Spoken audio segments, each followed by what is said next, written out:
Hi, my friend, and happy February. A lot later than I planned to say that to you. I went into a cave of rewrites for Fugitive of Talionis and emerged to find that we are entering the not beginning, but end of February. How did that happen? No idea, but I guess it doesn't matter. So we'll move on and hope that I do better next month. A few people let me know that they would love to see my newsletter as a video. So here we are, video of the newsletter. If you like watching the video, let me know. I'll keep it coming. If not a lot of people are into it or no one wants to see a video version of me rambling on about my newsletter, then we won't make these videos. But if a lot of people like it and you want to see my face each month, then we'll do videos. I enjoy doing this for whoever might enjoy watching it.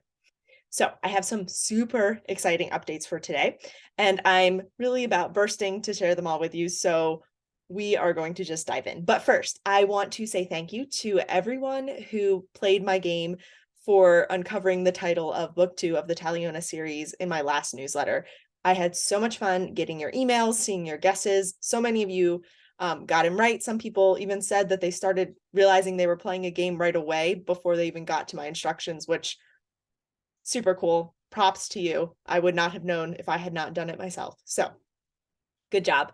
All right. So first order of business today is a project update for Fugitive of Talionis. As I mentioned earlier, I went into a cave of rewrites for this story.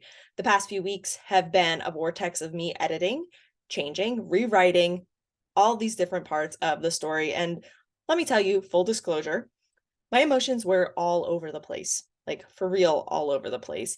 I put a meme in the email newsletter this month, which is a bunch of little pictures from Tangled, and it pretty much sums it up better than I could. So go check out that meme in the email, and then you can come back and we'll continue chatting about this newsletter. So yeah, that was me, Tangled, Rapunzel, all over the place, thinking my book is great one minute, terrible the next. Pretty much every other day, I probably owe all of my family and friends I don't know, ice cream sundae or something to thank them for putting up with me through all of this. So there were definitely moments I wasn't sure I would ever finish, but through the power of prayer and perseverance and my incredible mom coming to the rescue with an emergency bubble tea. Yes, by the way, emergency bubble tea is definitely a thing. Just saying. I am excited to say I have finished my rewrites. I'm so happy. It's all by God's grace. He promises that his strength is made perfect in our weaknesses. And I just have to say that it's so true. I could not have done it without him reminding me each day that he was with me and he was working and that I don't have to do it alone. So the manuscript is now in the hands of my editor and an incredible, incredible team of beta readers, which means it's one step closer to you. Yay. One of my favorite parts about working on this particular book 2, is that I was able to add in characters that readers helped me create. So in my first Kickstarter campaign, I had tiers available that included working on creating a character with me, and I had several people back at those tiers. So we got to brainstorm together, come up with their character names, and then I added them, each of these characters, into Fugitive of Talionis. And I can't wait for you to meet all of these awesome new characters. It was so much fun. I really enjoyed that process with all these different people. So that actually leads me to my next announcement. Drum roll, please. I have a Kickstarter that is coming for book 2. Yay! So I hinted at this before, but it's now official. I have decided to put together a Kickstarter for book 2 for those of you who cannot wait to get your hands on a copy of Fugitive of Talionis. If that's you, then this is for you. Early this spring, so think end of March, beginning of April, I will be launching a pre-release for book 2 of the Talionis series. If you don't know what a Kickstarter is, I'll be sharing more about it in upcoming emails and video newsletters.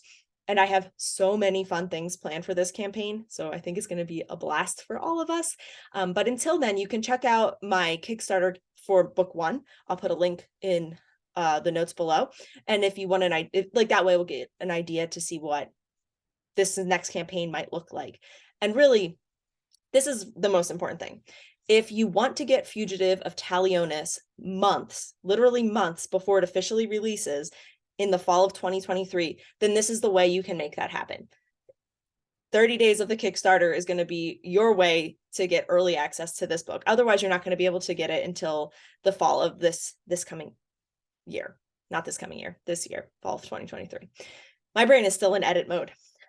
All right. And then beyond that, I have in the newsletter, I linked to a new book that is coming out. I was able to connect with a group of clean young adult sci-fi and fantasy authors. And one of them has a new book that's releasing this month. Her name is Elisa Ray.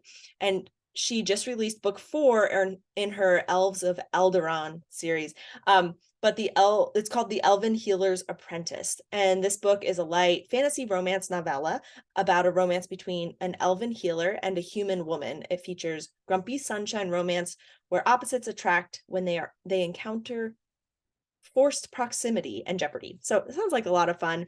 I haven't yet read the Elves of Elderland series, but I have heard great things about them. In fact, one of my readers shared this series with me before I connected with the author, Eliza Ray. So I was already planning to read it, and I love sharing about news stories with you and hearing about what you're reading. So thank you for taking the time to email me. I read and respond to every note I receive.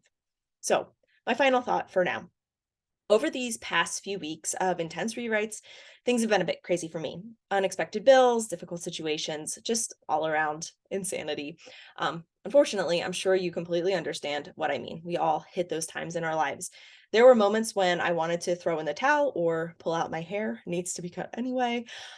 But in it, as I opened my Bible each morning, God reminded me that He is with me. He is working, and I don't have to do this on my own. And the reality is, I can't do this on my own. As I looked to Him and chose to trust Him, and then daily just did the work that was in front of me, He graciously moved on my behalf. And I know He'll continue to do that.